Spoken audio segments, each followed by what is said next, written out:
And hopefully the computer doesn't crash, and it didn't. Welcome into MJT. The three of us have been MIA. Well, not really, because these two are all over the internet and other places. But I definitely have been, and it's draft season, and I wanted to hang out with my friends and talk about the draft and put up predictive mock drafts. If it's your first time on this channel, consider subscribing. If not, we get it. There's so many options out there. I'm sure there's other people spouting great nonsense into there. I don't know what's like. Are we getting ready to rob the internet? We got Joe looking like a bandit. Mike ready to, what is this? Ram the door? What are we doing? You're just trying to combat the amount of Raider crap on the screen? Exactly. You want us to put a Raider bandana on? I'll one-up you. You ain't going to get no attention here on this stream, Jeff. What a helmet. Oh, man, I thought I had my Chargers flag, but I don't have it. Yeah, but in this show, predictive mocks will come out. They'll be just as crazy. Comment whether you know, what player you want for your team. If you like the player that was picked for your team. If you don't, whatever. It's all in good fun. Just I already know who I want. Can I draft them already? We always welcome the fourth. What happened, Joe? Can I draft them already? I already know who I want. I already know exactly who I want. If they're going to run, well, that's kind of the first place that I'd like to start, because we are going to get into the Patriots trouble in dynasty paradise, whatever I put in the title here.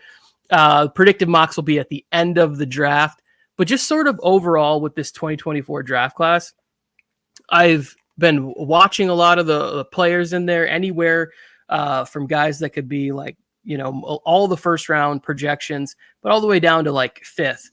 And I think that one of the things that I have really believe is that this will be, in 15 years, there will be a documentary about this being the COVID draft, where we look back and we go, so much talent came out of this one class, and it might not be for a super long period of time that these guys all hit, but the amount of young talent mixed with guys that got 2-3 extra years of football is making this class be so deep at so many positions, even to the point where, like, if you listen to like The Athletic or PFF or NFL Network guys, they'll be like, the safety class isn't really good, or the linebacker class isn't really good. It's like, well, that's just sort of a sign of where the NFL is going overall, but there's still players in this draft that are going to be able to have really good NFL careers. And so I look at it and I go,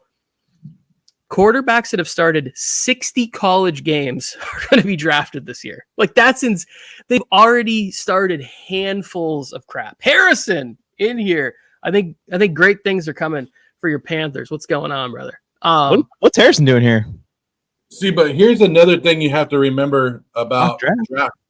I love the NFL draft. And NFL draft is what got me into football to begin with when I was a young kid. Like, I've always heard about the draft, and then I think I've told you guys this story. Then I sat down and I was like, I'm going to watch the NFL draft.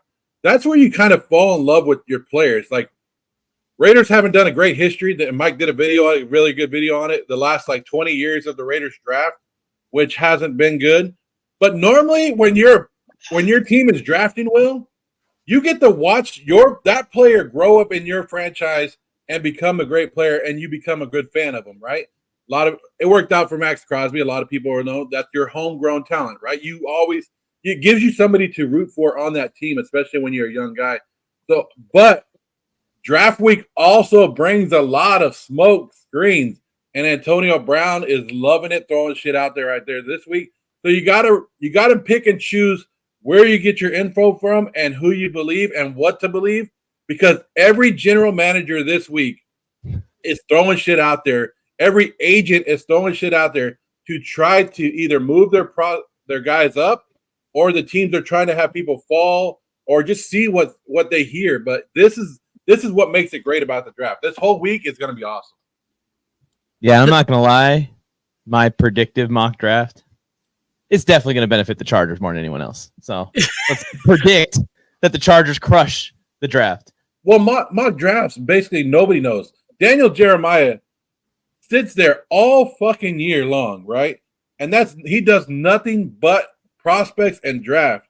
And he can't even guess it 100%. I think I sent you guys something yesterday that he said he doesn't even know what's going to happen Thursday. Like, it's that crazy right now. We're Washington Commanders, we thought they were fixed all their issues.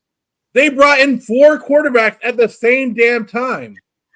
4 of these drafts, they said, hey, come on in, and screwed that shit up. But that's the to me, I actually really like this plan, because if you're bent out of shape about having competition with whether or not they like me, I'm not sure that you're like the right person that can handle the amount of scrutiny and pressure that it's going to take to be a franchise quarterback. Like, you should just be able to thrive in any atmosphere, any challenge given, even if it's like, oh, well, they're not showing me the most amount of love. It's like, that's not always going to happen. And the fan base 1,000% is not going to do that for you. Like, we see fans from teams all over the place get booed. Great players get booed because fans were irrational. I think it's especially impossible. Go ahead, Joe. Go ahead. I'm just saying, if a girl invited Tony to dinner and she's like interested in you to date you, and you get there and there's 4 other guys sitting there, and she goes, I don't know which one I want to take home tonight, but I'm going to talk to all 4 of you guys tonight. You're good with that? Challenge accepted, Joe. Yeah. You gotta step up in that moment. You gotta separate yourself. Also, and it's 2024, and now you got options. Like, she gave you more options. That's what I was about to say. You're just describing dating apps in modern day right now, Joe. That's what you basically are doing. And Tony's the first overall pick. I'll tell you that right now. That is the blueprint for The Bachelor, by the way. That is already a TV show. That's the show. Oh. The NFL draft, the Bachelor draft. That's what we should call it. But yeah, I think that this one's especially impossible to pick because it seems like every year they almost like overdo the trade talk, and there's not as many trades as you expected. It seems impossible. Like, we're getting out of the first round without at least like 3 or 4 or 5 trades. I think it all depends on the quarterbacks. It all depends on on how we're going to find out on Thursday how teams really feel about this quarterback class. Because if it goes quarterback, we're gonna then that's when the trades are gonna kick up. But if it goes quarterback, and then some random ass shit, then I don't think there'll be a lot of trades. Yeah, it's that first sort of 3 picks right there. Like, if we get there and there's 3 quarterbacks selected in a row, I think that's when we know that we're going to get a little run of craziness going on, because we've already seen the Cardinals' willingness, that GM willingness to go back and move forward and stuff like that. And I think with the unpredictability of what the new general manager, Joe Ortiz of the Chargers, is going to do, we don't know. And that's what makes it so much fun and exciting to see like how this is going to roll. I can't wait. I thought this past week was the draft. Like, in my head, that's how bad I wanted to be here. I was like, the draft is in 3 days. And then I realized, oh no, it's not. It's in 10 days. Like, it was such a bummer. Very deflating. Well, it's almost 3 days right now, Tony. For everybody who doesn't know, the draft is Thursday. First round is Thursday. They do the second and third round Friday, and then everything else will conclude on Saturday. So those are your 3 days. I don't know. Do you guys? They moved the first round to Thursday a couple years ago. You guys like that? You guys still like the first round by itself? Yeah, I'm very thankful of that because I'll be traveling Friday, Saturday. So if it was Friday, I would be. I mean, there was a time where it was just Saturday and Sunday, and you'd wake up early, and it started, and you watched the first 3 rounds on Saturday and the rest of them on Sunday. So I mean, So Harrison is in here, and he's saying that he's super excited for Friday because on that second day, I believe the Panthers have 2 of the first 10 picks on that Friday, right? They have pick 33, and then they have like pick 39 or 41 or something like that. And this kind of leads me into what I would like to talk about next, which is like, are there players in the draft that you've seen videos from or whatever? Like, for example, I think the Panthers are in a really great spot where even if they need to get a lot of talent in there, it's like they have a great chance on that. I love having that pick 33. I don't love it because that means that your team sucked the year before, but all of those general managers go to bed and they're like, I can't believe this guy's still on the board. I'm calling the Panthers and I'm saying, hey, can I get to 33? because we really want to get this tackle that we thought the Ravens or the Chiefs might draft, or there's a wide receiver that we can't believe didn't go. We want to move up to get 33. We want to get that T. Higgins pick like what the Bengals got 4 years ago. So it's like, I think there's a real opportunity for a team like the Panthers to take advantage of that and still move away with, maybe one of my favorite receivers from this draft is Ricky Pearsall from Florida, right? Like if they move back, they still might be able to get Pearsall at 39 and add another pick in the third round just by getting out of there, still have their 2 picks in the second. Like, is there players on that second day that you guys are familiar with where you might be like, oh, this guy might be in the second, third round that I'm really excited about? Well, a guy that I think should go in the first round, but I'm just trying to pick the spot. I'm thinking Buffalo, Kansas City, A.D. Mitchell. I don't want him to go to Kansas City. We don't want that. But he's like right at that fringe. He could be a guy that's available for the Panthers right there at that 33rd pick, or teams that want to trade up. And then, of course, for the Chargers especially, it feels like all of these Michigan guys for one. And then whoever Harbaugh sees as his number one running back in this class. Everyone's talking about Blake Corum. There's better guys out there than Blake Corum. I know the importance of Frank Gore and Patrick Willis and Vernon Davis. So I just want the Chargers to get some kind of combination in that part of the draft. You're going to see my mock draft is, again, it's me trying to pray almost. But I want to see them address those 3 positions in this draft and in the first, 4 rounds. See, and as a Raider fan, when I'm looking at the late drafts, after the first round, I think the Raiders are going to target a running back. So I've been trying to look at the running back position, and I think it's a pretty damn good running back class. I like some of the running backs later on. Like, we're not going to get a first round running back, but some of these guys are going to stand out. And I'm stuck between them. Maybe you can help me out, Tony. I like Jalen Wright. Yep. I like Benson, and I like Ray Davis. And then the other guy that's been popping up just in my head, just because of the connection that we'll have with them, is Marshawn Lloyd from USC. So those are the 4 running backs that I'm looking at. And I'm trying to think of which one, if I had a pick, if all 4 of them were on the board, which one I would take. And I think I don't know why I keep going towards Ray Davis. I don't know why, but I like Ray Davis. Ray Davis is my favorite running back in this draft. Like, I know he's old. People get stuck on the age thing or whatever. I don't really care. I think if you watch him, you can see that he's really good as a receiver. Like, he's on some of those, he's running like wheel routes up the sideline and making spectacular catches. I think he runs in between the tackles really well, big, physical, and everywhere he's gone, he's been at 3 different schools, I believe. He's always just so dominant in the rushing game. Whatever the attack is, whatever they're asking him to do, like, I don't care that he's 25. I mean, We're already not signing running backs to second contracts anyways. Like, if you can get him for 4 years and then, hey, you're 29, thanks for all your service, best of luck. Like, I would take Ray Davis in a heartbeat in the 3rd round. If the Chargers walk up to the podium at pick 69, the Los Angeles Chargers select Ray Davis, University of Kentucky, I'd be ecstatic. I was pumped over JT Woods. You don't think I'm going to be psyched over a running back that's like 6 foot, 220 pounds? And he's a running back that fits. He's a running back that fits the zone blocking scheme, which I know the Raiders are now switching over to.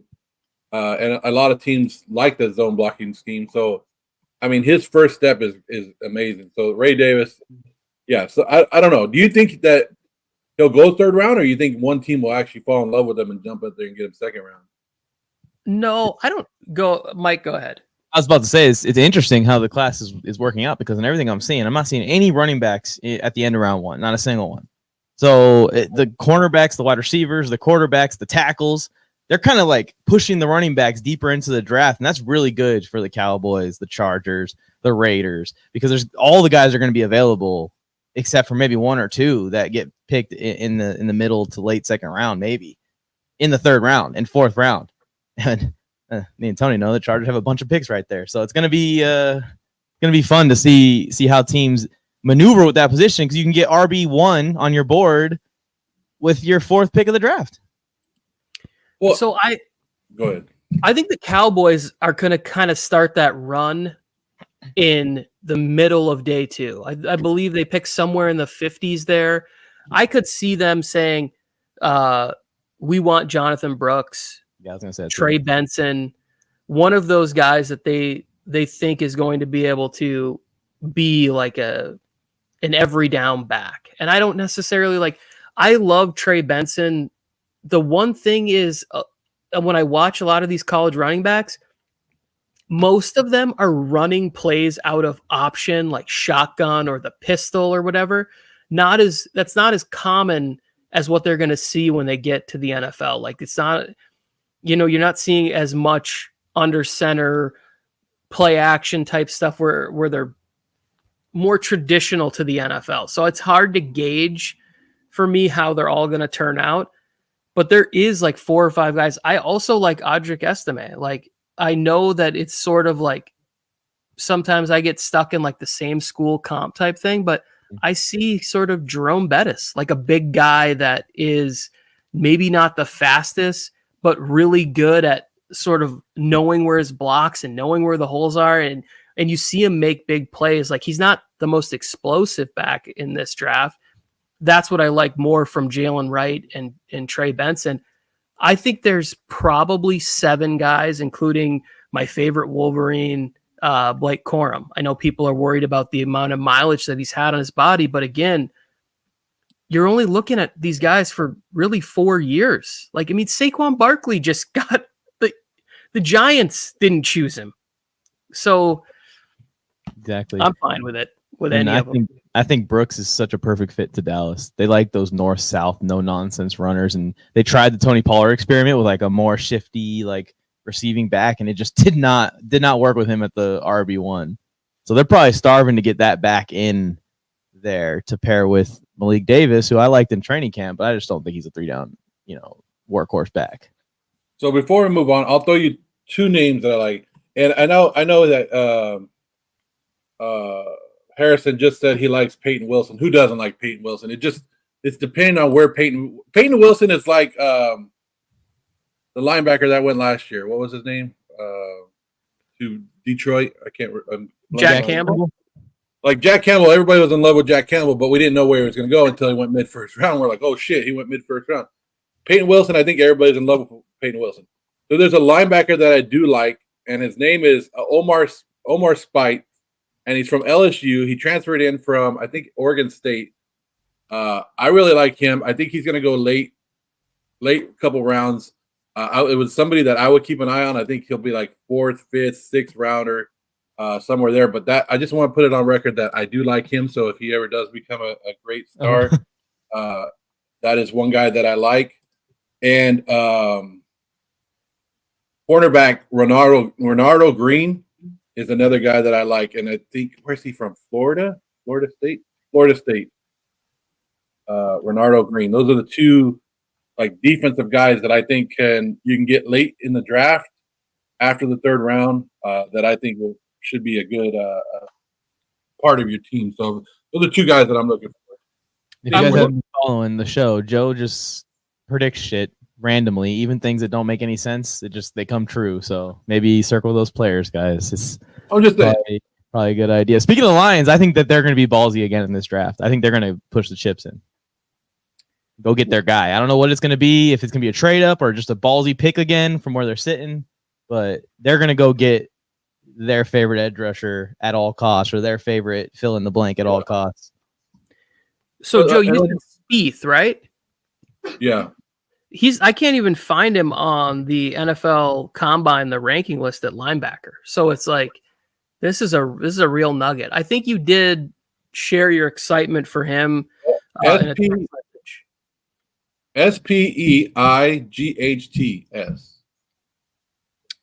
Yeah. I don't see him here, but it's like a golfer's name. He was one of the leading college tacklers. Yeah, then he's got to be listed here on something else. So you brought up Bernardo Green. I think that's another thing that's interesting to me too, is that there is some sneaky depth in the cornerback area where like you could really find guys that have maybe played 3 years of starting cornerback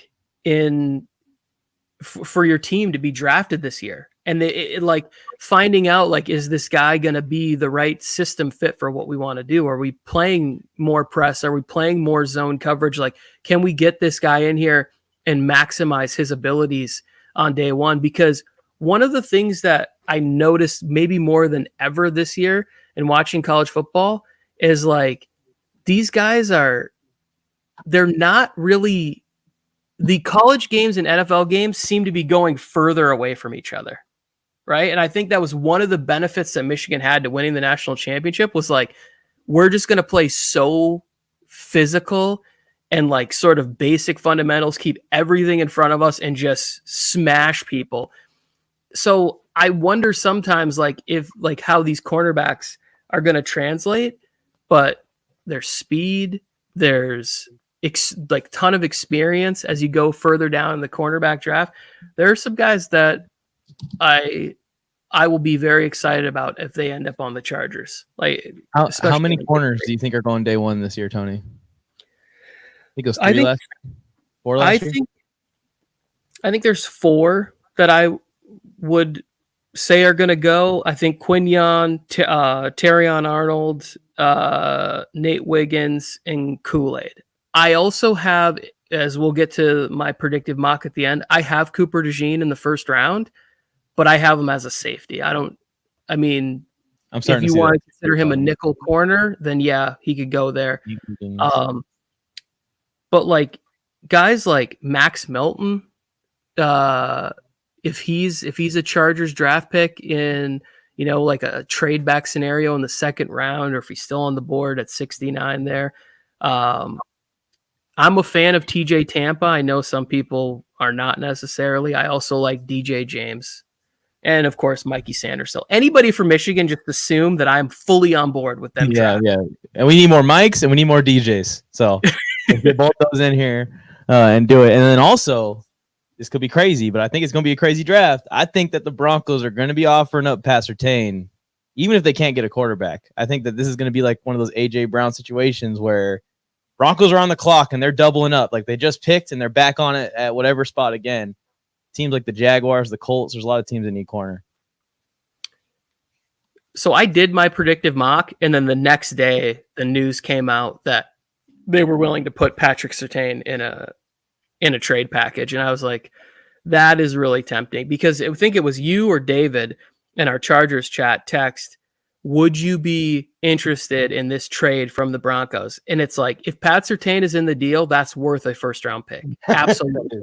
Because especially the way the Chargers are setting up to where it's like next year, they're going to have the ability cap wise to be able to sign Surtain, trade for him and sign him to a long-term deal, make him CB1 in the system, and really allow Jesse Minter's defense to come to life if they can have that sort of, you're going to be this cornerback that follows the Devontae Adams around, whoever the Chiefs number 1 is, Cortland Sutton, I guess, from the Broncos, like really having that guy that's like, this is our game changer in the secondary, especially on the outside. So that's an exciting player. That's an exciting player right there, if he's actually available. And if they traded him in division, I mean, this is like one of the only situations where they would even consider that, where the Chargers are at 5, Broncos are at 12, and they're trying to come get a quarterback. There's no other way you'll ever get to do something like this. This is like Deion Sanders to the freaking 49ers level and the Cowboys level. Yeah. As much as I hate to say it, the Chargers are sitting in a good position at number 5.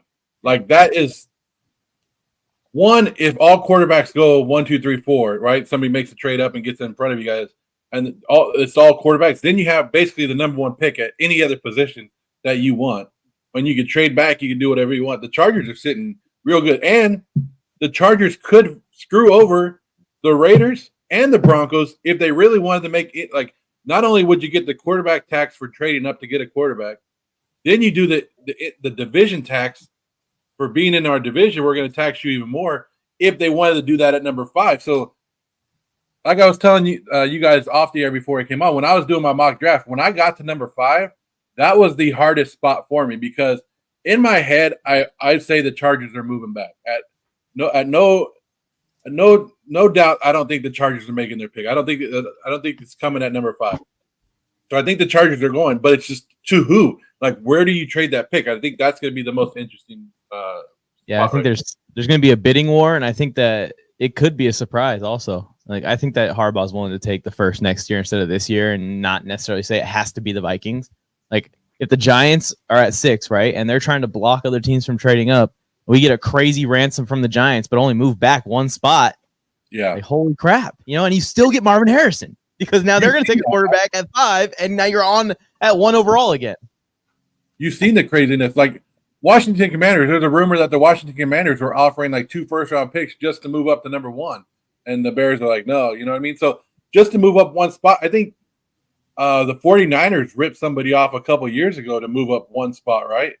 I forget who it was. Was it the Bears where they got Mitchell Trubisky? The 49ers just went back 1 spot, but got a couple more draft picks, something like that, just to move up. So teams, it depends on how desperate teams are. Now, I think the Minnesota team is very interesting because you get the number 11 and the 23 if you wanted it. So you get 2 first-round picks right away. Yeah, the Minnesota one is exciting. And that, again, my predictive mock here in a second, you'll see my wishful thinking for the Chargers in that. So El Capitan is in there, and he's talking about if the Chargers draft J.J. McCarthy. Mike and Tony don't want to talk about that. I've been sending them what Antonio Brown has been saying. The CTE network has been saying that Justin Herbert's going to be traded to the Minnesota Vikings in a big old deal. Mike and Tony won't even acknowledge that. Tony says the salary cap won't work and all that stuff. But also, this is worse than thrown it out there as a conversational piece. If the Chargers traded Justin Herbert to the Vikings and end up with pick number 5, 11, 23 in the first round, and Justin Jefferson, do a lot of damage with that. And like you said, they could still trade back from number 5, get whatever they want, and walk away with a pretty damn good draft. Yeah, we want Justin Jefferson and Lewis Seen in that deal as well. This is worse than CTE, Joe. He's saying to draft JJ and have him have a camp battle with Herbert, number 5 overall pick versus number 6 overall pick. This is just crazy. There's no reason for the Chargers to draft a single quarterback in this whole fucking draft. Mike and I were there when Justin Herbert was having a camp battle with Tyrod Taylor, and we were like, how the hell is Tyrod Taylor beating Justin Herbert? There was no fucking doubt about it. God interfered with that. God told Anthony Lynn, like, bro, you're so stupid. Well, also, like, Anthony Lynn was just trying to keep his job. He was trying to get a contract extension or whatever. For so many reasons, it's not going to work. And for those who don't know it, I'm a big Wolverines fan. I would have advised JJ to stay another year and be the first quarterback selected in next year's draft. Like, he would have stayed 1 more year at Michigan. The team's still going to be pretty good. They're not going to be, the favorites to repeat as national champions. But if he was still there, I would give him a better shot. I honestly, like, if it were me and I were drafting, I would probably take Michael Penix ahead of JJ McCarthy. Like, I get it, but also, like, at this next level, I understand that you have the youth on your side for JJ, but I think it would be, for me, it's a lot closer between JJ and Michael Penix than it is between, like, JJ and the next person up. But everything I hear is how much these teams, they love him. They want to get him in the building. He does seem like a great human being and a great leader. And I think if in the right spot, can have a tremendous NFL career. Like, if you really, I think any quarterback who gets drafted to the Minnesota Vikings is going to have the best career of this class. That, to me, is the situation of whatever quarterback ends up there. That's the one. That's exactly what I was going to say too, Tony, that if JJ gets in there, he's going to be successful. He's going to have plenty around him to feed, and the Vikings probably see him as a guy where he's just going to stand in the pocket and deliver to all these weapons, TJ Hawkins and Jordan Addison. I know KJ Osborne left this, Justin Jefferson's contract's ongoing, but he's still on the team. It's going to be whatever quarterback does go there. I think that you're 100% on the spot, Tony. And if Jim Harbaugh wants to help out his buddy, JJ McCarthy, don't draft him and put him behind Justin Herbert. Don't cause all kinds of drama and trade Justin Herbert. Let him go to the Vikings. See him in the Super Bowl. That'd be great. McCarthy versus Harbaugh in the Super Bowl. That almost sounds like a story written in a script. Are we playing Madden now or what? Because that's the only place we'll see Harbaugh in there. Yeah, because Harbaugh's not been to more Super Bowls than the Raiders recently. I do love Wolverine. He is my favorite X-Men. I have a video coming out also. This has nothing to do with anything we're talking about, but where I calculated the Harbaugh's made the playoffs percentage, and it is ridiculous. Like Jim and John combined in the NFL, they make the playoffs every single season. It's a good. I'm so pumped for the season, and I know that this is the kind of year where it's going in to the season. I think a lot of teams are finally. The Chargers are not going to be the team of August, like it is every year, where it's this is the Chargers year. I think a lot of people are going to be Chargers will finish second, but they won't be a playoff team. That'll be the projections overwhelmingly from all the talking heads, from all the hype that we get in the month of August this year. Yeah, because you could be looking up to one team, the Las Vegas Raiders. Yep. Gardner Minshew slinging it. And that's two. All right, we've talked about the top 4 quarterbacks, right? I think Michael Penix and Bo Nix aren't getting the love that they normally would in another draft class. Those are two guys that I'm interested in seeing. I brought up both of those to the Raider Nation when I was doing my videos. I said, "Hey, get used to these two names," and I was shot down like a motherfucker. What are you talking about, Joe? And now Raider Nation Michael Penix is our guy. If the Raiders can somehow walk away from the draft with Michael Penix or Bo Nix, I will be happy. I will be very happy. Now, I know everybody wants the Jaden Daniels. Everybody wants the Raiders to move up and get Jaden Daniels. But how much are you that's a lot to give up to move up there and get it. When you can sit back there, take a Bo Nix or Jaden Daniels later on Michael Penix. Those are two guys that I'm very interested in seeing where they end up, because there's rumors that they can go high, and there's rumors that they could drop all the way to the second round. So we always talk about the top 4. It's that little position afterwards that makes the draft too. So we'll see. And then that can create the buzz at the end of the first round, because remember this about quarterbacks. We can see those 4 quarterbacks go, and then Bo Nix and Michael Penix are still around at the end of the first round. Teams will want to move up into the first round to get that extra 5th-year option to keep the quarterback for one more year cheaper. So that's the benefit of a first-round pick, is you get the 5th-year option. It seems every year there's somebody that slides out of nowhere you don't expect and falls all the way to round 2 or 3, and I think it's going to be one of those two guys too, Joe. I'm interested in that spot right there, Broncos versus Raiders. Are they competing for the same guy? Because if they are, that's going to be interesting to see how they maneuver or they work. The Raiders currently have the 12th, right? And then the Broncos have 13? No, the Broncos have 12 and the Raiders have 13. And then there's 4 teams ahead of them that I think would be interested in trading back and just still get the same person that they were going to pick. So I wonder if both those teams are going to be hey, let's lock this in. Well, my thing is, if you're in the top 10 and you're looking for an offensive tackle, and there's 4 offensive tackles that are basically interchangeable, right? It depends on which one you're in love with. But say you're not in love with any of them, you just have all 4 of them ranked the same, and you go, I can move back some and still get an offensive tackle. Of course, you're gonna do that. Jets. So I think offensive tackle teams that are in need of offensive line will be willing to trade back because there's so many options at that point.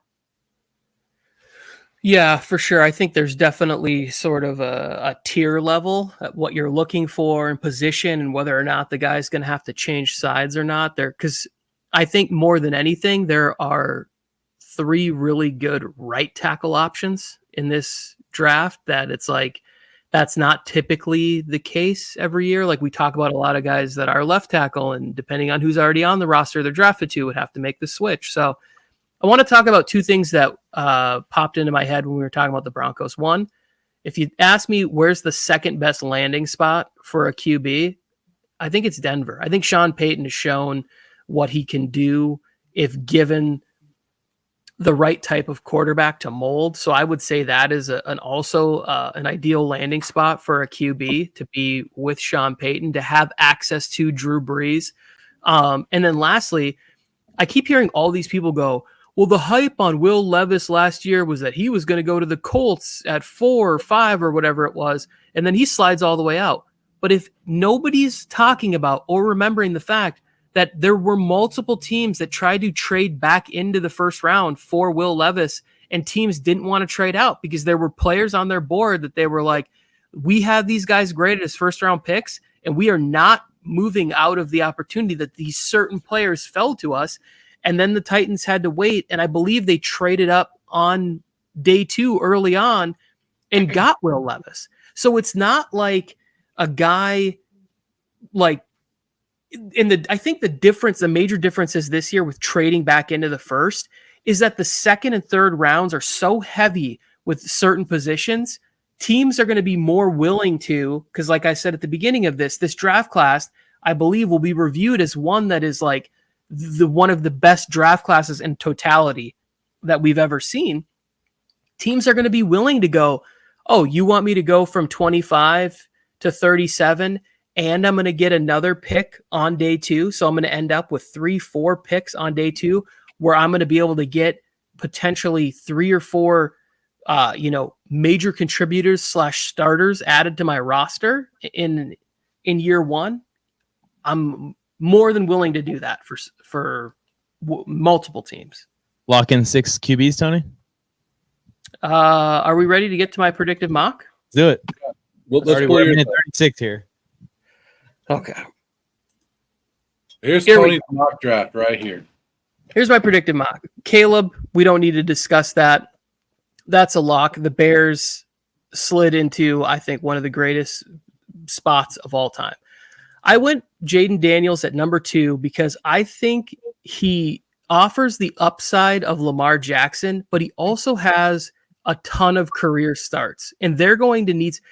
If you tell me that, well, they're going to start Marcus Mariota, you can't sell that to your fan base. You can't draft a quarterback number 2 overall and say... So I think he fits what Kingsbury wants to do. He has plenty of starts. He's going to go in where he's got a very, very good wide receiver room to work with there. I like that there.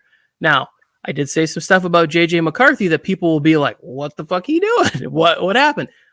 I think that Robert Kraft, even though he has said, I'm going to leave this to Elliott Wolf and Gerard Mayo, but as a fan, I want a quarterback. That to me says, hey guys, if you want to keep your jobs, you're going to draft one of these quarterbacks. You're not trading out.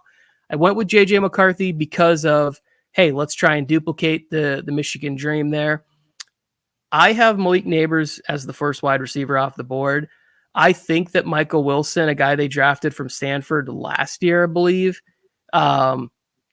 is an ex-receiver that is underrated. He had some injuries, but he was healthy last year. He had injuries in college, but he was pretty healthy last year. I think he can be the boundary receiver, and they can really make the offense sing with Malik Neighbors, having him run more stuff out of the slot there. And then this is my first trade. The Vikings move up. They get Drake May. We've heard about all the connections there between Josh McCown and stuff like that.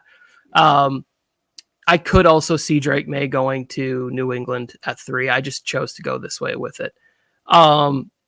Marvin Harrison to the Giants. They need a wide receiver. They've been trying this forever. Like, don't mess this up, Giants. Get the best wide receiver at this spot, please. Even I think Harrison mentioned it earlier. He's like, they overpaid for Brian Burns. I don't think they overpaid for Brian Burns if they can get a good offense. Because so, Tony, if Arizona went Marvin Harrison, would Neighbors still be the pick at New York right here? I would probably go Odunze in that case. Because so either way, you have New York taking the best wide receiver available at this spot. Yes. And to me, it's the fit, because I think that Well, I think Malik Neighbors is going to be a tremendous player in the NFL. I see him having more success in the slot than I do outside. And I just think that they need to get that. I mean, they tried with the Kenny Golladay acquisition a few years ago, and they've been trying to always get back to like the Plaxico Burress days forever and ever and ever. You know, like even OBJ, as exciting as he was, like the slot is more of a better spot to get him in, to isolate him and allow him to use it there. And I don't think they can go wrong. I personally just tend to like guys, the players like Harrison and Odunze a little bit more than I like speed guys and guys that are going to win more in the slot. I think there's more benefit. But again, I'm just an idiot fan who watches from his couch. I don't know what I'm talking about. Tennessee, the Joe Alt one, this seems pretty chalky for everybody. I went Dallas Turner here because I think I saw a stat somewhere that the Rams had edge rushers dropping into coverage more than anyone else. And while my favorite edge rusher in this class is Latu, the medical stuff, I don't know how that works out. I think Dallas Turner is tremendous, and they need help on the edge for this defense. So I went there. The Bears. A lot of people think Odunze, but if you are the Bears, if you're not trading out of this spot, like how can you not pass up on who might be the number one edge rusher on your board? So I went with Jared Verse in this spot.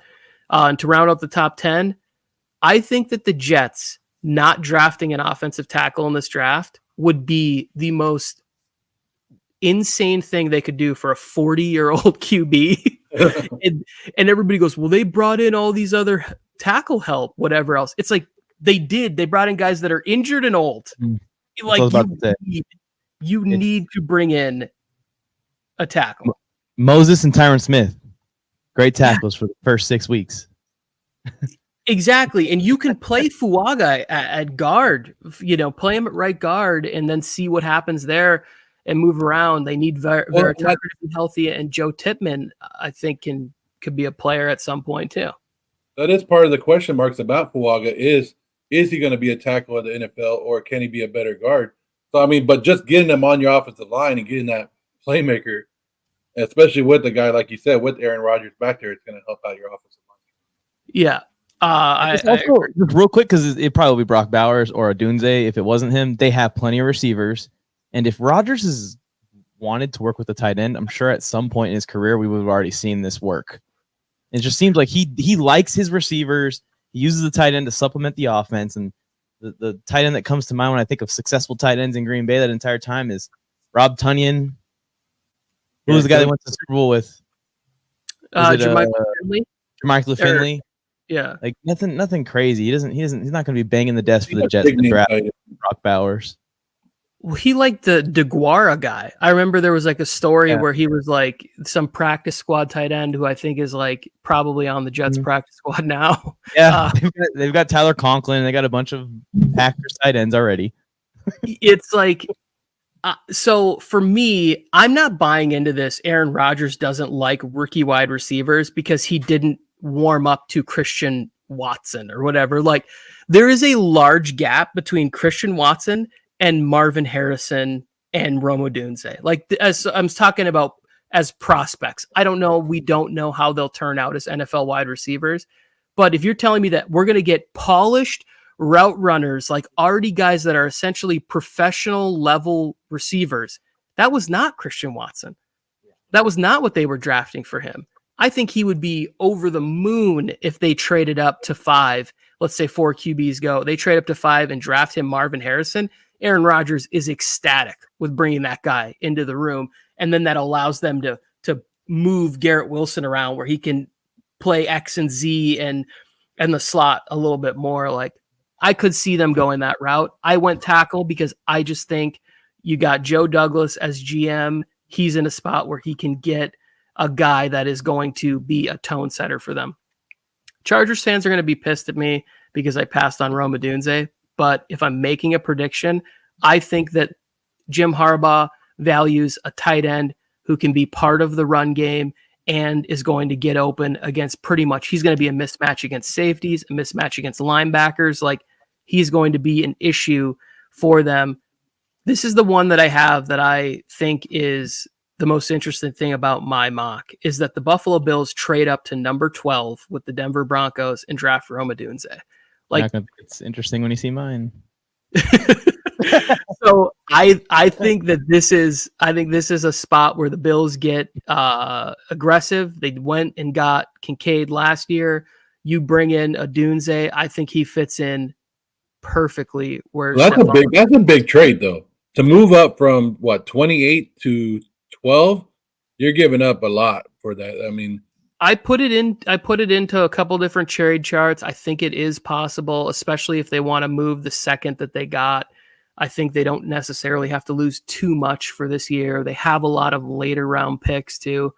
For your Raiders show, I took Troy Fatunua from Washington. I think he's got lots of ability. Him and Fuaga are my favorite linemen in this draft. He's who I've been telling the Raiders that, hey, this is who we're drafting at 13. If the Raiders don't move up for Jaden Daniels, this is who I have the Raiders taking. I'm with you on that. Yeah, I think it's good for them. Afix just jumped in here. Yeah, I personally would draft Harrison over. This is me making a prediction, like for the 2 cents that it's worth. This is just my prediction of what the teams would do on draft day. Second interesting. Arizona could do that just to be like, you know what, Harrison, you didn't do shit this whole offseason. You weren't our number one guy. That would be so stupid. He dicks like that would be so dumb if that's the only reason. But people are paying like that, Mike. You've seen people drop in drafts for the dumbest reasons. Yeah, you're right. You're 100% right. That would just be so dumb if that's the only reason why they pass on him. I think the GM is smarter than that. Yeah, they take Neighbors is because they like him better and they like the fit better.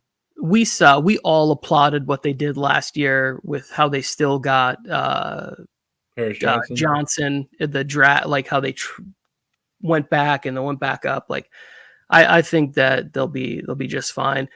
I have Philly trading up to get Quinyon Mitchell, get a cornerback that in a Fangio system that's gonna rely on some zone coverage. Quinyon Mitchell excels at that.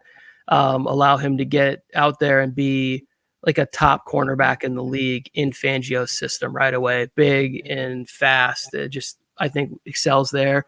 The Colts last year, they got crushed at corner, man.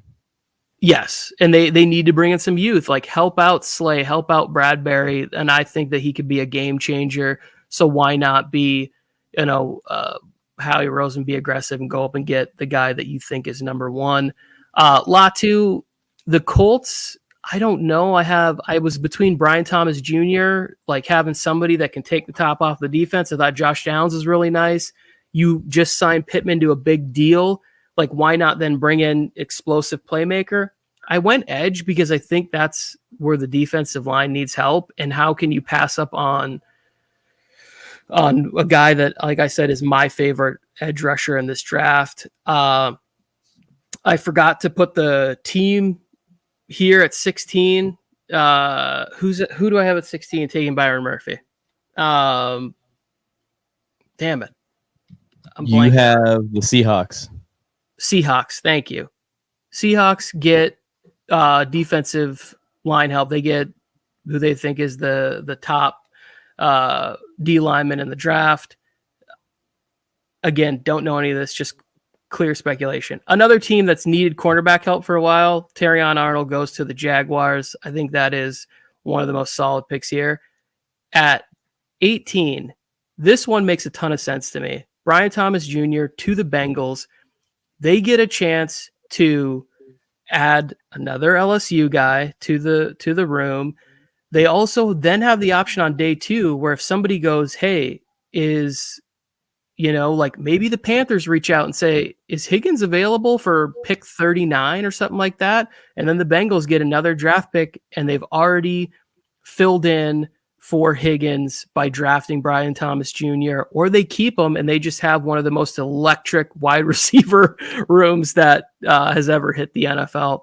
The Rams, this has felt like a major need. Like, how can you pass up on a guy like Jerzon Newton after, like, you can't replace Aaron Donald. That's not what this is, but you have to replace some of that production. And so why would you not address that at this spot here? The Steelers get a left tackle to pair with Broderick Jones and start to continue to build that offensive line. The Dolphins need a center. How many times did we see fumbles snapped last year? Graham Barton goes to the Dolphins in this. The Saints trade back. They get a right tackle that they need. They've had issues on the offensive line. The Trevor Penning thing is still up in the air. Chargers second pick. They get a tackle. They get a project in Amarius Mims. He doesn't need to start day one. Like, you can have Trey Pipkins there. If he ends up beating out Pipkins, then Pipkins can be a swing tackle for the Chargers. I'm all for that. The Cowboys have a need at center, but also I think that Jackson Powers Johnson has sort of fallen a little bit in this, although now I'm hearing more medical concerns. I don't know if I love what I did here. Joe, I got your Raiders trading back in with the Green Bay Packers to draft Michael Penix. They jump back in front of a team that I had the Broncos going that way. You did exactly what we were talking about at the beginning of this whole thing with the two quarterbacks. And we've seen this as the one thing that we've seen from Telesco in the past, where he's traded back in for guys like Kenneth Murray, traded back in, I believe, for Melvin Gordon or another running back at some point into day one of the draft. So we know he'll do that. If he trades back with the Raiders, I'm going to be so pissed. The first time ever this man trades back is for the other team. I'm going to be pissed. The Bucks, I think Chop Robinson would kind of instantly allow pressure, just his speed as a weapon for Todd Bowles there. They start to rebuild the defense as they get older and lost some pieces there. Arizona's second pick of this first round, they take maybe my favorite corner. Like, he's at least super fun to watch. Nate Wiggins is fantastic. The Broncos trade back and they still get Bo Nix. So I don't know how likely this is, but it felt like an opportunity for them to gain some picks, still get a quarterback that they can work with. Darius Robinson feels like a Detroit Lion. It was like him or Marshawn Nealand, a guy from Western Michigan. I think that they need help on that defensive line. Cooper DeJean, safety. Everybody goes, Baltimore doesn't need safeties. I don't think Baltimore needed safeties when they drafted Kyle Hamilton either. They take the best player available, and Cooper DeJean can play nickel. He can play strong safety, free safety, whatever he fits there. Niners, Kool-Aid McKinstry, get another cornerback, get young talent of the future there. And the Chiefs, I kind of did this because I don't want it to see it happen. So at least if they do it, I get to be right. They take Adonai Mitchell from Texas. Yeah, Tony. I think we should do mine next because it's very similar to this. But that last 30-second pick, it's seeming like it's going to be 80 Mitchell, and then they have the speedster also. It's going to be available. Worthy. I'd rather them take just the speedster. That's easier to defend than the freaking monster beast that 80 Mitchell is going to be with Patrick Mahomes. Yeah, I agree. I think having somebody that can go out there, if you're going to have Rashee Rice and he's going to be in the slot, why not go get somebody that is a little more boundary? Hollywood Brown or Rashee Rice. We'll see which one makes it to freaking the season. Yeah, I mean, we've seen we got Hollywood Brown's ankles on sprain watch, and if you want to do yours, Mike, Rashee Rice has an ankle brace on, so I don't know what's or ankle. What do they call ankle tracker? What do they call it, Joe? Come on, you know this. Ankle brace. Yeah, Jordan. I thought about putting Tyler Guyton here, but again, the Ravens are a team that has shown in the past that they will take offensive linemen later in the draft, and they still tend to work out for them. So I hear you. I wouldn't be shocked at all, and I would think that either one would be a great pick for the Ravens. So I got like 15 minutes, but if you got yours, Mike, you can go through yours. Go ahead. All right, Joe. I don't even have a graphic or anything ready to go, so go ahead. So here's mine. Check it out. I did the graphic and everything. Oh, woo. This is two. I got two different ones because one on the right-hand side is if Jaden Daniels goes number 2. Because in my mind, Washington hasn't made up their mind. They're still going back and forth. And then on the left-hand side is if they go and pivot away from Jaden Daniels. So the right-hand side is what I really think is going to happen right here. Caleb Williams, Jaden Daniels, Drake May, Marvin Harrison Jr. Then when you get to the Chargers, I have them trading with the Minnesota Vikings because that's too damn good of a trade to give up. Like to move back to number 11 and get 23, you got to do that, right? So I think J.J. McCarthy, they move up for J.J. McCarthy. Then I have Neighbors going. Joe Alt, like Tony said. Atlanta Falcons, I have them taking Mitchell at the cornerback position. I have the Bears. If, like Tony said, if they don't trade back, they got to find somebody there. So you go with the wide receiver. You have the tackle going to the Jets. I got you guys taking an offensive tackle in Fashanu at number 11. Brock Bowers will go to the Broncos after that. Fontanu, just like Tony had, going to the Raiders. Here's where I throw it a loop in. I have defensive tackle Newton going to the Saints. Arnold go to the Colts.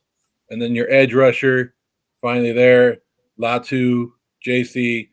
And I don't know. The Rams, I just think they're going to have to feel that Aaron Donald mold. And I like Byron Murphy. Byron Murphy was my number one guy for the Raiders all the way up until they signed Christian Wilkins. I like Byron Murphy. I think he's there. Jackson Powers Johnson, somebody that I really think is going to be one of the best offensive linemen in this draft. And for him to go to Pittsburgh, that would be a great pickup for them. I know Dallas Cowboy fans are hoping that he falls to them or they can move up and get Johnson. But and then I have you guys taking Darius Robinson, defensive end here. Because, Boza's injured. I know you got Tui last year, and then Mac. What are you going to do with those two? Like, you have to look to replace those two if you like it or not. You got to know that those guys aren't going to be in the franchise for long. So why not get a young defensive end or edge rusher? I got the Cowboys picking up a wide receiver. And then I have at the bottom of the draft, just like Tony did, I have the Raiders moving back into the first round to get Michael Penix, and I have the Broncos moving back into the first round to get Bo Nix. So I have those two right there at the bottom with Kansas City taking a wide receiver. That's just my interesting one. But if you look at the other one, that's why I put up both of them, because if Jaden Daniels is traded to the Raiders, if Jaden Daniels makes it past 3 and the Raiders are able to move up and make that trade, then it throws off my whole draft, and it's all different. But this is the one right here with Caleb Williams, Jaden Daniels, Drake May is the one I think that will happen, because I don't think Jaden Daniels makes it past number 2. I have the same first 7 picks as you, Joe. Really? So I'm hoping that we're both right on all of those. Even the trade with the Vikings and everything. Teams same teams. I have the exact same first 7 picks. But from there, it gets a little bit different, but kind of thinking similarly as far as like who they're targeting, what position they're targeting. I think that the pick Brock Bowers to the Broncos is near impossible. I think that the Greg Dulcich is a phenomenal tight end and a future phenomenal tight end in this league. He could do both. He's a good blocker. He's a good receiver. It's just about getting him someone that can give him the ball. I know that Sean Payton loves him because he played him a ton when he was healthy last year. And then the whole situation with the edge rusher, Joe, I don't think that the plan. I think the plan and the hope in Harbaugh's camp right now is that Ben Herbert saves Joey Bosa's career right now. That's what I think. He took 33% off of his next 2 seasons. So he's got 2 years on this contract with Joey Bosa to try and work this out. Now, yeah, I think the injury risk is obviously still there, but the hope is that was, poor preparation. Joey Bosa never worked out with the team until this season. This is his first season working out with the team. So let's just hope that they could save him and the Chargers can go ahead and address a different position there. Or I would like a corner. If we go tackle at 11, and we're sitting there, and these corners are there, I would like one of those corners, man. See, and I don't know if you've seen I brought this up. So if you're looking at the left hand, so the Raiders trade up and get Jaden Daniels at number 4. That I changed the whole draft for the New England Patriots to win the first round. I don't know if you guys saw that. Yeah. I have Fashanu going at 11 to the Patriots, Nate Wiggins going at 23 to the Patriots, and then I have the Patriots moving back up in the first round to get Michael Penix. So if you're a Patriot fan, you want the other one to happen, but here's I was going to throw this out to you guys. The NFL doesn't want people sitting in the green room as long anymore. So only 13 draft prospects were invited to the combine or to the draft this year. Do you guys know that, right? 13 players are going to be there. The one that is throwing me off the most of why he's going to be there, I don't understand why they picked him over a lot of these other guys because they want to guaranteed first rounders, is Darius Robinson, the edge from the guy that I have the Chargers taking. Like, overall, I think he's the 35th consensus best prospect in the draft. It's consensus wide of everybody putting it together. So he's throwing me off in this whole draft. If the NFL invited him and they got a lot more intel than everybody else, where does he go? Like, because you have Caleb Williams, Drake May, Marvin Harrison, Jaden Daniels, Neighbors, Odesi, Turner, Arnold, Mitchell, Latu, Brian Thomason, J.C. Latham, and then you have Robinson. So isn't Robinson the only one throwing it off in that list that you're like, why is he invited? They must know that the need at edge rusher. I mean, almost every team in the second half of the draft wants D-line or needs D-line. I think that the interesting part with Darius Robinson is the size, the athleticism, and the position flexibility, because he played a lot of D tackle, then he was moved to edge rusher. It depends on where you see him fitting, but I just think his measurements and testing and everything, I think does make him a first round pick. Like, I have him going to the Lions. Mm-hmm. I think that he would make sense for the Chargers just based on size. I would hope they would go in a different direction. Like Mike said, with corner, I think that it would be tough for me to see them passing up on first round a few of the corner talent in that spot. But I would definitely be happy. I would be happy if that was the pick. If it was Darius Robinson and who was the offensive lineman you had him drafting? Fashanu. I'm less excited about Fashanu because I think he's got to switch over to right tackle. I would have. I think either way, you take any remaining tackle at that position. I mean, my point is just the tackles are interchangeable. Like just like at that, I think you just go offensive line at that spot. So if you went offensive line, you'd be happy there. Yeah, I would. I think you have Fuaga the pick before. So I would probably, if it were me, I would go Fautanu. But these guys like the new bloodline or something, Joe? All these tackles? Yeah. But I wasn't giving you Fontanu, Tony. So Fontanu was coming to my team. There was no way that I was gonna be like, hey, go ahead, Chargers, go ahead, take my favorite player, my favorite offensive lineman. I was like, ain't no way that's happening. He moved like a tight end at the combine. Like, it was just so impressive to watch how athletic he was. And I kept thinking to myself, like, man, he looks small. And then you look at him and he's like 6'4", 315, 320. I'm like, this dude's just built like a house and he's athletic. Like, I think he's got a great future, whichever team drafts him. You can call the Raiders the Las Vegas Huskies after this draft if it happens. If they get Fontanu and Michael Penix, I'll be happy. The Las Vegas Huskies versus the Los Angeles Ravens. Let's go. Like it wouldn't bother me. Like if that's who the Raiders walked away. If they ended up getting these two players, I'd be happy with it. We can play the game at a neutral site in either Vegas or Los Angeles. Yeah, and Huskies already. I mean, they won their championship in Las Vegas, so they're packed. The last Pac-12 championship. Call the Raiders up, make it happen. I want to see them draft QB5 in the first. it's just interesting. There's a lot that could happen in this draft. It's interesting, but I like to me too. I'm not. I'll put it on record right now too that I think the Rams are going to be a very interesting team because this will be the first time the Rams draft in the first round since Jared Goff. Don't speak too soon. Don't speak too soon. Well, it's not that. Like I think I told you guys like early in the process. Like, would it surprise you if the Rams traded up or the Rams did something to take a quarterback? They walked away with one of these quarterbacks. Like, would it surprise you if they trade that 20th pick for Pat Surtain?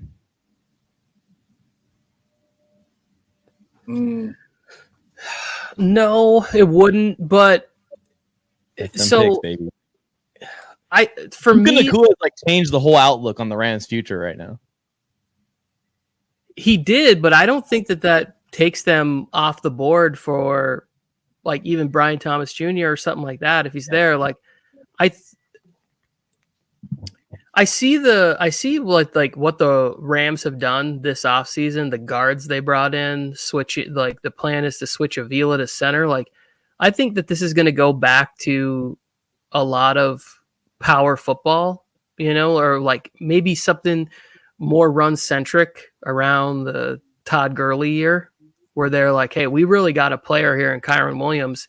And if we can develop another running back behind him to have depth at that position, let's take a little bit of stress off of Matthew and allow him to just be a guy who wins us games at the end of the game. So I hate the Rams backfield at all times. The Rams' best running back is always the backup every single season in fantasy football.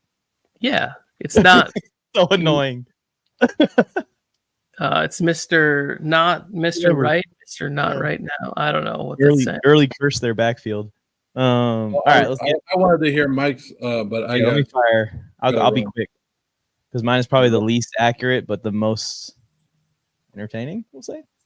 Well, it was very entertaining a few years ago. You had Parker Washington in the first round. I don't know if you remember. I did not have him in the first round. Yes, you did. That was like one of the first ever mock drafts we did. We did 10. That was like the first one in fucking January or something. Anyways, here we go. He has Ladd McConkey. Caleb Williams at number 1. Lock it in. No one's questioning that. Then, like I said, Joe, I have the same thing as you. There is a report out there. I don't know if you guys saw that the Bears still aren't 100% on Caleb Williams, and I was like, shut that shit. Yeah. And the Panthers weren't 100% on Bryce Young, and the Jaguars weren't 100% on Trevor Lawrence, and sure. Even on the pivot, like I listened to the Caleb Williams interview, and he's already talking like he's in Chicago. Yeah, like it's the most vocal I've ever heard a prospect talk about. Like, yeah, we all know I'm going number 1. I'm going to be on the Bears. I'm only talking about the Bears. I'm only meeting with the Bears. Like all that. Like we know that he's going number 1. Let's see how these rookie years go because Keenan Allen, DJ Moore, and cold weather, like they're an injury away from now. I think Washington being an interesting situation for Jaden Daniels. Caleb Williams, I was talking to some Bears fans on a podcast a couple weeks ago. They were saying the expectation is that Caleb Williams wins Rookie of the Year and is competing for the division this year. I mean, to me, if you're saying they're competing with the Lions and even the Packers, you're talking about 11, 12 win team. And I don't see a rookie quarterback. I don't ever think a rookie quarterback is going to win 11 or 12 games. I don't think it happens very often. But Jaden Daniels at 2, Drake May at 3, just like Joe. I had Marvin Harrison going at 4. The Cardinals just can't pass on him. Then I had the Chargers doing the trade with the Vikings.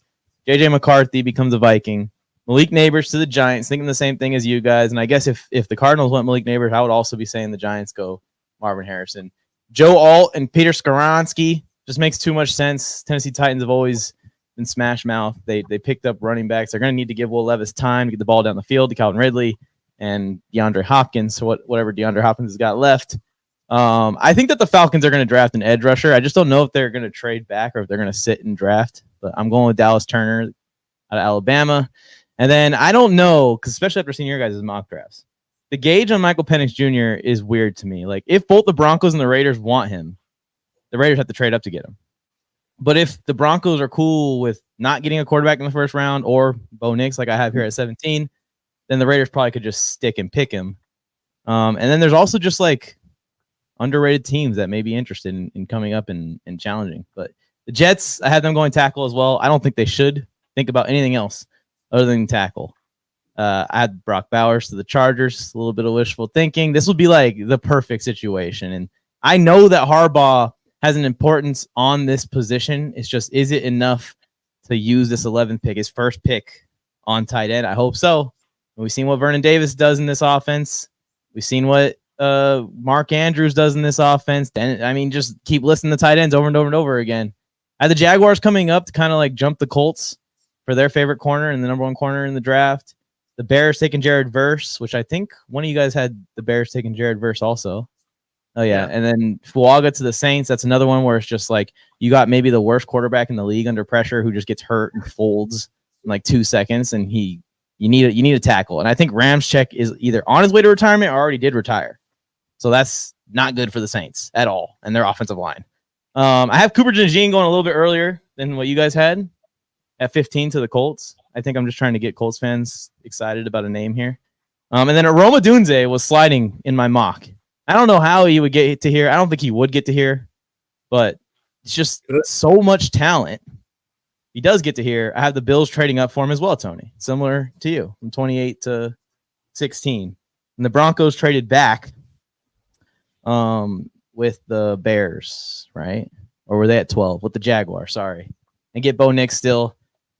I got the Bengals going defensive tackle, but they're kind of a wild card because they seem like a team that drafts best player available. I want to keep this kid in LA. I don't know if he's going to get to 19, but that would be pretty cool if he stays in LA. And then the Lions. The Lions are going to do something ballsy in this draft again. I don't know what it's going to be, but they're going to do something. They're either going to super reach on a player, they're going to trade up and super reach on a player. Something's going to happen. I think that we're going to see a run of defensive linemen specifically in this area, moving Chop Robinson maybe up to where they get tempted to trade up and try and get him. I have the Dolphins taking a tackle. I probably should have went interior offensive line in hindsight, but J.C. Latham is sliding. Taron Arnold just falls into the Eagles' lap. They need a corner really bad. And then stop giving us these boring mocks, guys. The freaking Chargers will find a tackle in the later rounds in the draft. Don't worry. Jim Harbaugh has his guy identified. We're going to solidify. Rookie contract Brock Bowers. Rookie contract Brian Thomas. We're putting him with Justin Herbert. Forget about it. For 5 years with Quentin Johnston also. Just forget about it. You don't need weapons for the next 5 years. There we go. I have the Cowboys going with a flexible tackle. He could play inside and outside. They lost Tyron Smith. They lost Tyler Biden.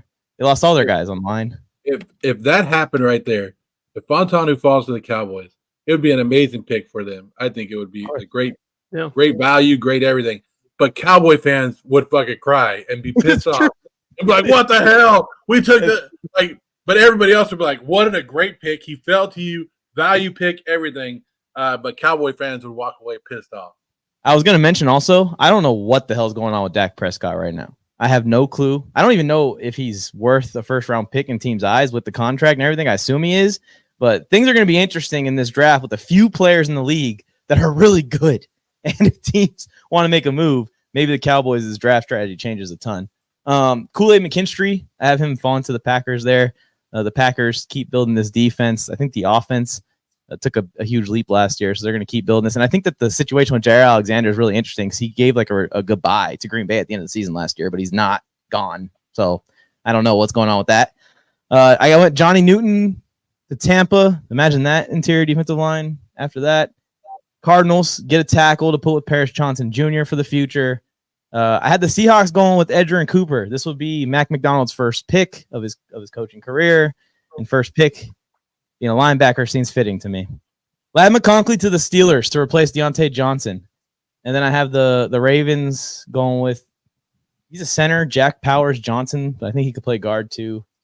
Nate Wiggins to the 49ers. I think that they need a corner really bad.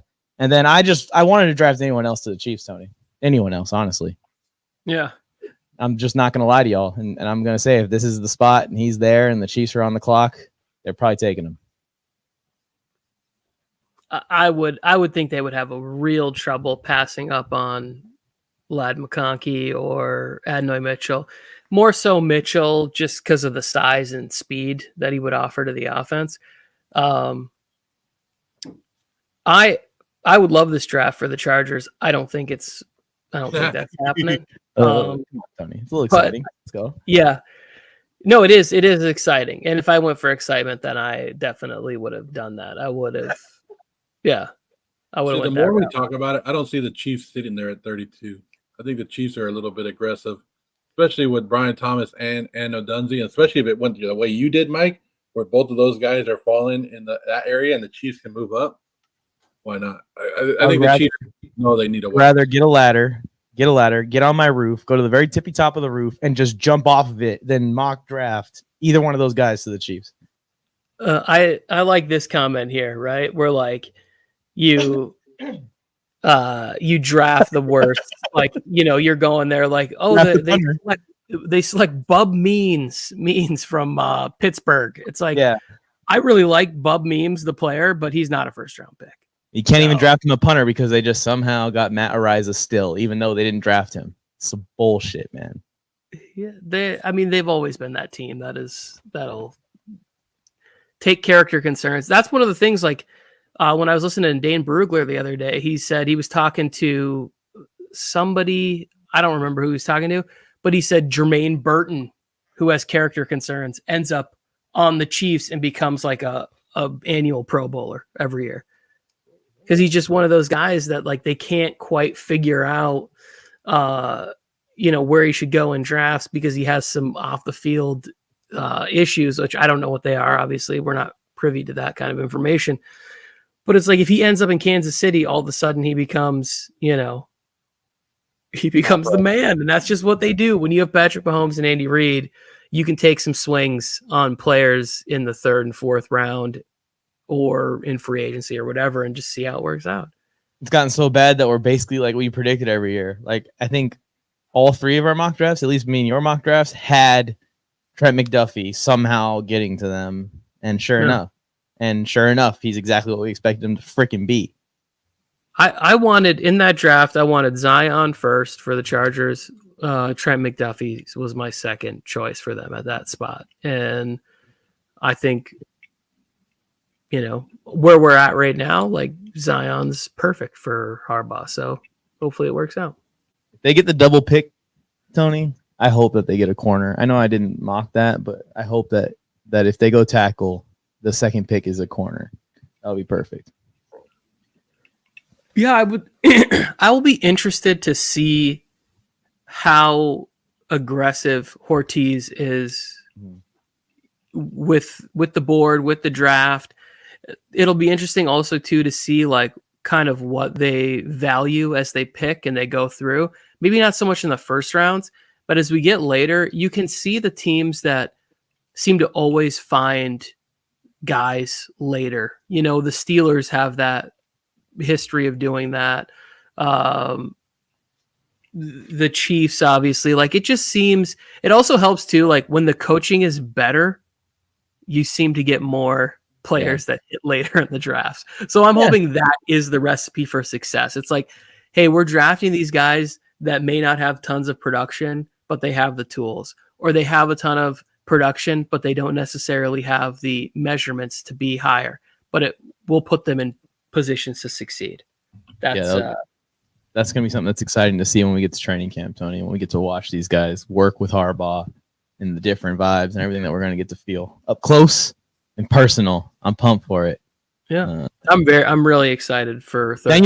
Daniel Popper, by the way, or any freaking Fernando, any Chargers reporter, please, for the love of God, next time you guys get these guys in front of mics, just squash all these Herbert rumors, please. Just squash them. Just go ahead and ask straight up. Herbert's untouchable, right? Untouchable. There's people saying that his finger isn't healing right and he's not going to be ready for. What are you guys talking about? His finger?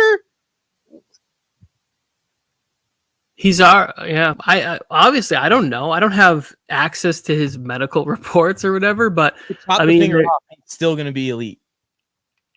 You do need your middle finger to throw the ball. He'll throw lefty, Tony, if he has to. Yes, I agree. It's all going to be fine. Let's wrap this show up for the people that hung out for all this nonsense all this time. Appreciate all of you. Is there anything you want to say at the end, or we just end this stream? What do you think? Appreciate everyone tuning in. Make sure you guys like the video. Subscribe to the channel. It helps out a ton. And if you're watching this on MJT or NFL Mike, we appreciate you tuning in. Love it. Yeah, I was gonna invite them to watch with us, but like, if you don't choose to watch McAfee and Belichick like on night one of the draft, I don't know what you're doing. Everybody, have a great weekend. Watch the replay.